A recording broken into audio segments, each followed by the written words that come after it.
Família Crescer, a paz do Senhor. Continuando a nossa leitura, 1 Samuel capítulo 4. E a palavra de Samuel espalhou-se por todo Israel.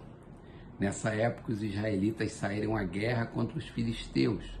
Eles acamparam em Ebenezer e os filisteus em Afeque. Os filisteus dispuseram suas forças em linha para enfrentar Israel, e intensificando-se o combate, Israel foi derrotado pelos filisteus, que mataram cerca de 4.000 deles no campo de batalha. Quando os soldados voltaram ao acampamento, as autoridades de Israel perguntaram: por que o Senhor deixou que os filisteus nos derrotassem? E acrescentaram: vamos a Siló buscar a arca da aliança do Senhor, para que ele vá conosco e nos salve das mãos dos nossos inimigos.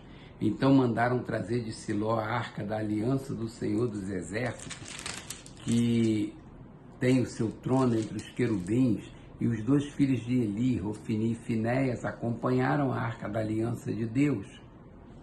Quando a arca da aliança do Senhor entrou no acampamento, todos os israelitas gritaram tão alto que o chão estremeceu.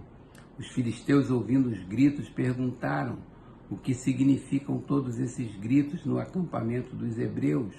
Quando souberam que a arca do Senhor viera para o acampamento, os filisteus ficaram com medo e disseram: deuses chegaram ao acampamento. Ai de nós, nunca nos aconteceu uma coisa dessas. Ai de nós, quem nos livrará das mãos desses deuses poderosos? São os deuses que feriram os egípcios com toda espécie de pragas no deserto. Sejam fortes, filisteus, sejam homens, ou vocês se tornarão escravos dos hebreus, assim como eles foram escravos de vocês. Sejam homens e lutem. Então os filisteus lutaram e Israel foi derrotado. Cada homem fugiu para a sua tenda. O massacre foi muito grande. Israel perdeu 30.000 homens de infantaria. A arca de Deus foi tomada e os 2 filhos de Eli, Ofni e Finéias, morreram. Naquele mesmo dia, um benjamita correu da linha de batalha até Siló, com as roupas rasgadas e terra na cabeça. Quando ele chegou, Eli estava sentado em sua cadeira ao lado da estrada. Estava preocupado, pois em seu coração temia pela arca de Deus. O homem entrou na cidade, contou o que havia acontecido e a cidade começou a gritar. Eli ouviu os gritos e perguntou: o que significa esse tumulto? O homem correu para contar tudo a Eli. Ele tinha 98 anos de idade, seus olhos estavam imóveis, ele já não conseguia enxergar. O homem lhe disse: acabei de chegar da linha de batalha, fugi de lá hoje mesmo. Eli perguntou: o que aconteceu, meu filho? O mensageiro respondeu: Israel fugiu dos filisteus e houve uma grande matança entre os soldados. Também os seus 2 filhos, Ofni e Finéias, estão mortos e a arca de Deus foi tomada. Quando ele mencionou a arca de Deus, ele caiu da cadeira para trás, ao lado do portão, quebrou o pescoço e morreu, pois era velho e pesado. Ele liderou Israel durante 40 anos. Sua nora, a mulher de Finéias, estava grávida e perto de dar à luz. Quando ouviu a notícia de que a arca de Deus havia sido tomada e que seu sogro e seu marido estavam mortos, entrou em trabalho de parto e deu à luz, mas não resistiu às dores do parto. Enquanto morria, as mulheres que a ajudavam disseram: não se desespere, você teve um menino. Mas ela não respondeu nem deu atenção. Ela deu ao menino o nome de Icabode e disse: a glória se foi de Israel, porque a arca fora tomada e porque o sogro e o marido haviam morrido. E ainda acrescentou: a glória se foi de Israel, pois a arca de Deus foi tomada. Capítulo 5. Depois que os filisteus tomaram a arca de Deus, eles a levaram de Ebenezer para Asdod e a colocaram dentro do templo de Dagon, ao lado de sua estátua. Quando o povo de Asdod se levantou na madrugada do dia seguinte, lá estava Dagon caído com o rosto em terra diante da arca do Senhor. Eles levantaram Dagon e o colocaram de volta em seu lugar, Mas na manhã seguinte, quando se levantaram de madrugada, lá estava Dagom caído com o rosto em terra, diante da arca do Senhor. Sua cabeça e mãos tinham sido quebradas e estavam sobre a soleira, só o seu corpo ficou no lugar. Por isso até hoje os sacerdotes de Dagom e todos os que entram em seu templo em Asdod não pisam na soleira. Depois disso, a mão do Senhor pesou sobre o povo de Asdod e dos arredores, trazendo devastação sobre eles e afligindo-os com tumores. Quando os homens de Asdod viram o que estava acontecendo, disseram: a arca do Deus de Israel não deve ficar aqui conosco, pois a mão dele pesa sobre nós e sobre o nosso Deus Dagom. Então reuniram todos os governantes dos filisteus e lhe perguntaram: o que faremos com a arca do Deus de Israel? Eles responderam: levem a arca do Deus de Israel para Gate. Então levaram a arca do Deus de Israel. Mas quando a arca chegou, a mão do Senhor castigou aquela cidade e lhe trouxe grande pânico. Ele afligiu o povo da cidade, jovens e velhos, com uma epidemia de tumores. Então enviaram a arca de Deus para Ecrom. Quando a arca de Deus estava entrando na cidade de Ecrom, o povo começou a gritar. Eles trouxeram a arca do Deus de Israel para cá, a fim de matar a nós e o nosso povo.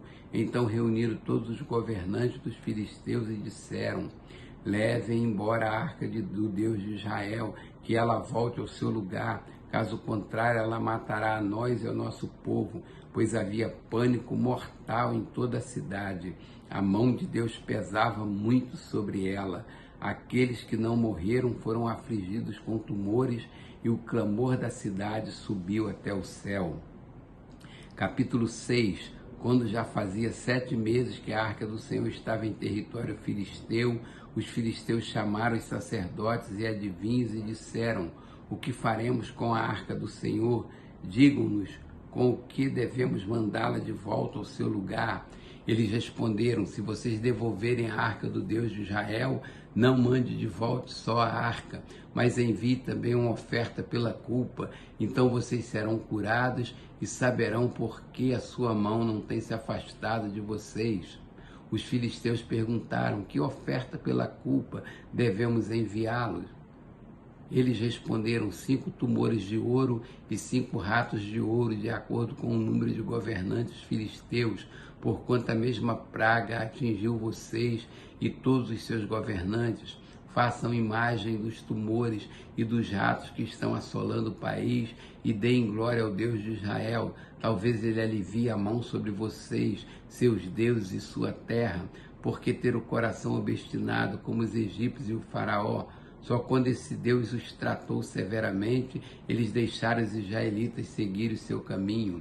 Agora então preparem uma carroça nova, com 2 vacas que deram cria e sobre as quais nunca foi colocado jugo.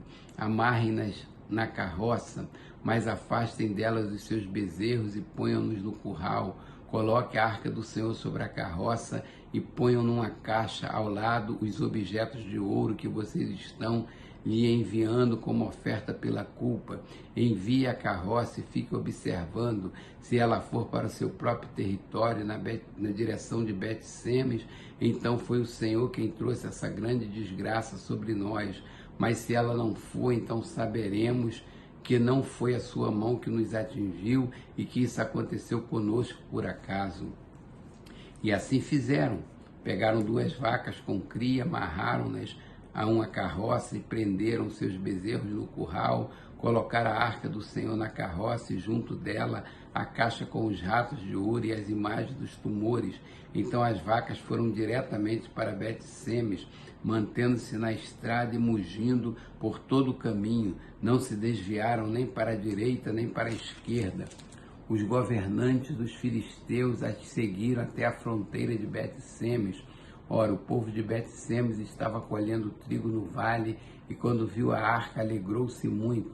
A carroça chegou ao campo de Josué de Bet-Semes e ali parou ao lado de uma grande rocha. Então cortaram a madeira da carroça e ofereceram as vacas como holocausto ao Senhor.